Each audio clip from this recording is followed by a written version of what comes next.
Taking advantage of the waning of the month of February, a group of almadieros from Galiguera, accompanied by the naveteros of the Cinca, have gone to the banks of the Ara River to prepare together the twills that they will need in the manufacture of the verdugos that will serve as ties for the timber rafts or navatas.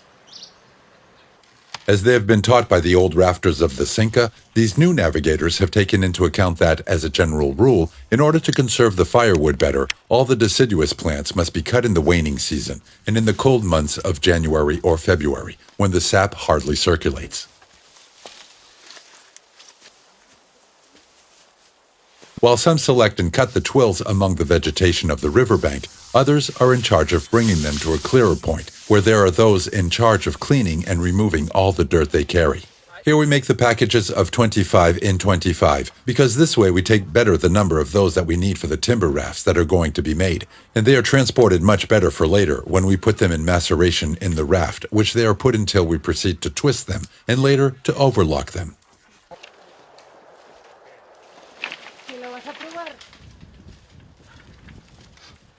With these, take them to a shady area to leave them to soak until they are going to be twisted, possibly during the days of Easter. Now we are leaving them here to dry slowly in a humid area without sun. They don't have to be in the water yet, so that on the day of twisting, they are practically what is so-called soaked, not too dry, not too humid. They are more or less at half the humidity they have now.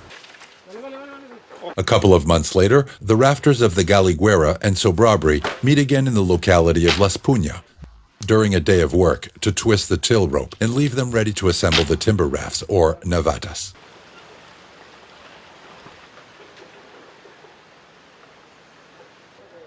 In a large esplanade next to the riverbank, those people willing to collaborate in the next descent use all their strength to turn the strong and resistant twill rods into fiber.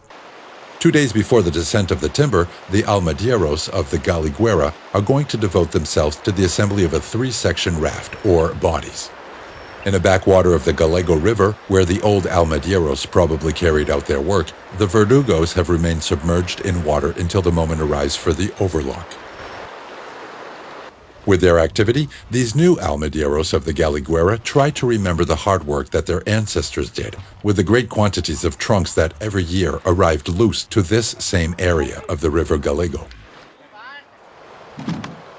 The 12 timbers that will form the timber rafts have been binded on 2 trunks, forming a homogeneous surface. With some oak tree branches, the axes are prepared on which the verdugos will have to be overlocked.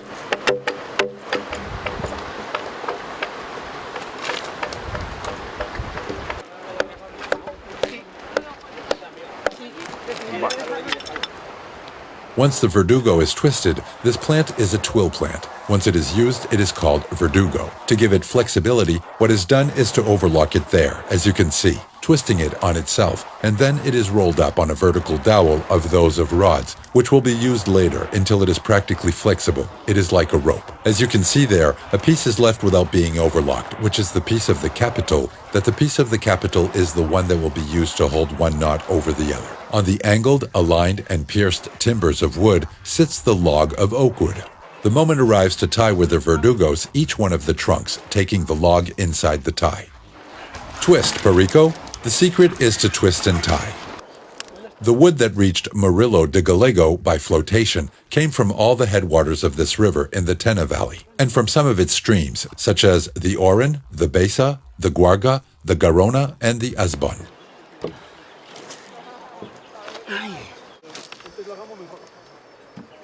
The work of overlocking the verdugos and trying each one of the timbers with them to the transverse log requires strength and skill.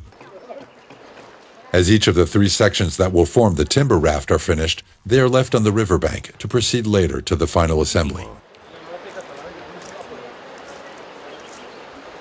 The next day, the work continues on the riverbank. The first thing that the almadieros must do is to soak well the contact zone of the timber raft with the trunks that make of rail to facilitate the displacement. One by one, the sections are thrown into the water to tie them together when they are floating. 1, 2, and 3. 1, 2.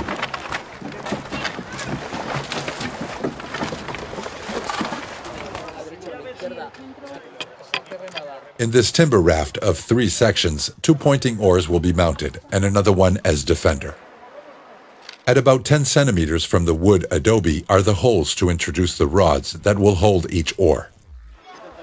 These are two vertical oak poles that must be well secured as they have to hold all the force of the oars during the descent. The ends of the rods that go into the holes must have slightly flat faces so they do not rotate inside. Give me one more pair of the thin ones. A couple more of the thin ones? Yes. When the poles are nailed to the timber raft, it is necessary to make a braid with twill verdugos to give it the corresponding height and to prevent the oar from rubbing against the timbers when in motion. Stand there, Baker. Pushing with the oak bars, the almost 3 tons that approximately weighs each section of the timber raft firmly resists the displacement until it floats in the water. Give me some rope there. The union of each one of the sections with the next one is made with 3 couplers, one at each end and another in the center. The couplers are some overlocked verdugos so that they have flexibility. In each one of the poles are placed the oars adjusted with some notches that they have on the sides. The long and heavy oars must be well balanced to reduce the effort that the almadieros must make in their handling. Once the oars have been adjusted, they must be fixed with a twine braid to prevent them from slipping out of the poles.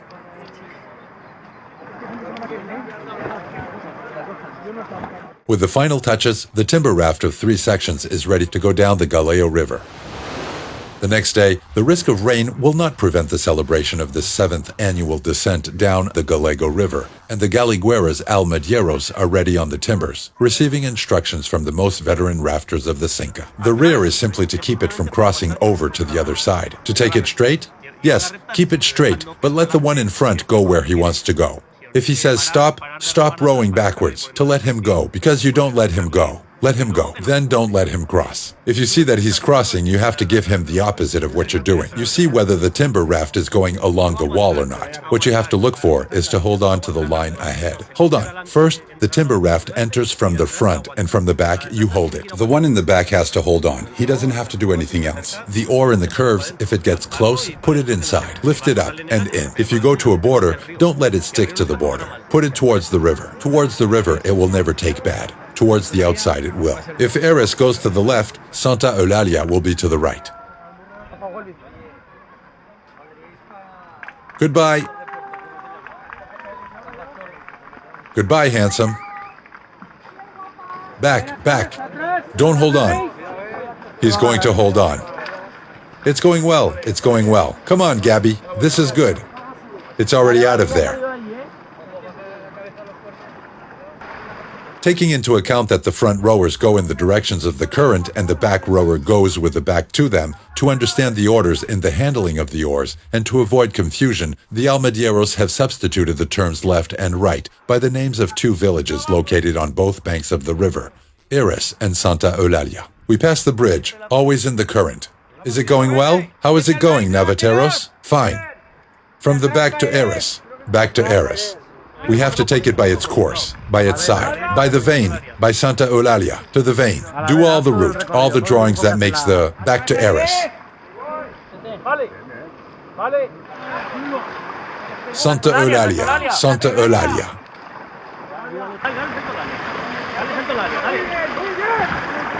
Holding Santa Eulalia.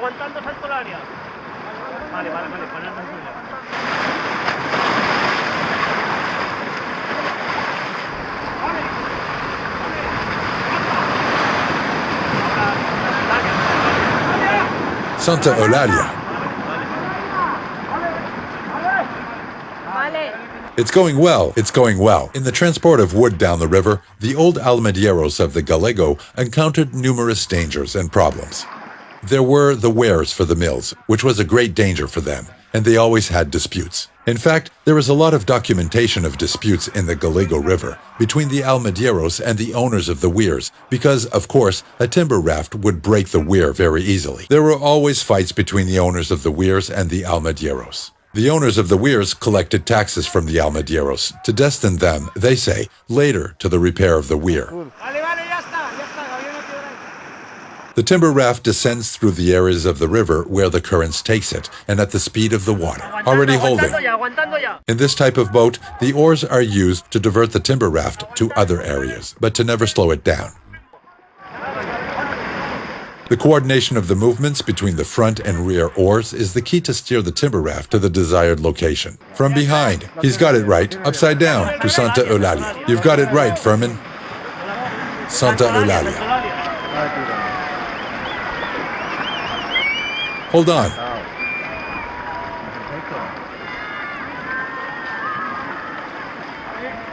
Because of their great length and the position they occupy in the timber raft, the front oars are very dangerous, because if they collide head-on with the stone, the rower could get it stuck in his belly. It is therefore very important to look ahead, to keep the oar raised when not needed, and to watch out for protruding rocks.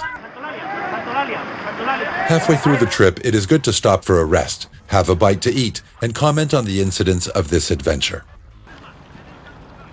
Anciano, ¿con este trozo ya te vale o qué? A ver, ¿quién más quiere pan?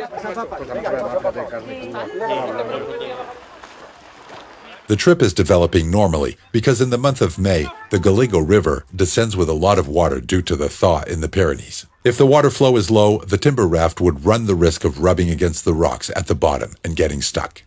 So far, so good. We'll see until the end of the descent, because until you get to the bottom, you can't say that things have gone well. I have learned that from the old naveteros, from those up there in Sobrabri, and they are absolutely right. You can never speak badly of any other action that has been done at another time by another navetero, because each descent is different. Each person is different. The behavior of the wood is different. Each descent has its own history. It's totally different from one to another. Soft, you've already won it. How was it, Martin, the experience of the first descent? Fine. If there is little flow, it is more difficult. This way, with enough flow, you can go down well. The other way around, down to the shore a little. No, to Eris. There is little water here. Eris backwards. Look, we're close. Do you see? Yes. Ready?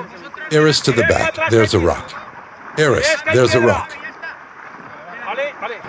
If the coordination between the leading rowers and the defender is not good, the timber raft runs the risk of not going down in a straight line and starting to cross the river to such an extent that it may even turn around and the rear part will become the front part. All those at the back are holding on.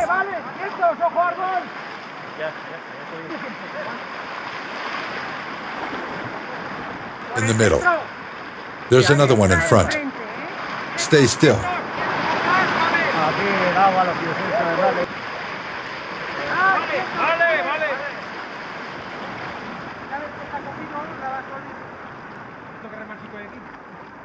Strong behind. Strong in front. At the same time, this is a pilla.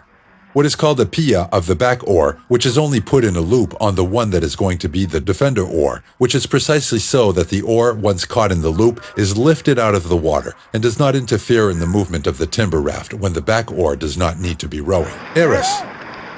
Little rowing. Hold the oars.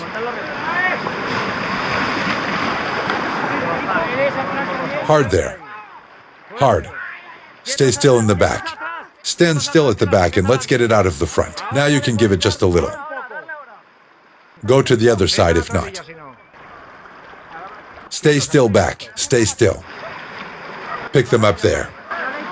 Stay still because it goes alone. A little more to Santa Eulalia. 2 strokes. Back to Santa Eulalia. Hold it right there. It's going well. Back to Eris. The descent ends a little below the bridge of Santa Eulalia de Gallego, or Sant'Eulalia, where people wait to see the arrival of the timber raft from a privileged point. A century ago, the unstoppable current of industrialization overcame the dangers of water to put an end to a trade that for centuries coexisted with the mighty river Gallego. With this annual descent, the members of the Association of Naveteros de Galiguera show their disagreement with the construction of any swamp in Biscarroes that would put an end to the rough waters that make this tradition possible. I believe that it has been phenomenal. The people, the expectation, and the wonderful river. The truth is that it seems that we, the navigators, have got it right. Right? That is not always easy. Let's hope to be able to do it this way for many years, to see if we can preserve the river that we have among all of us.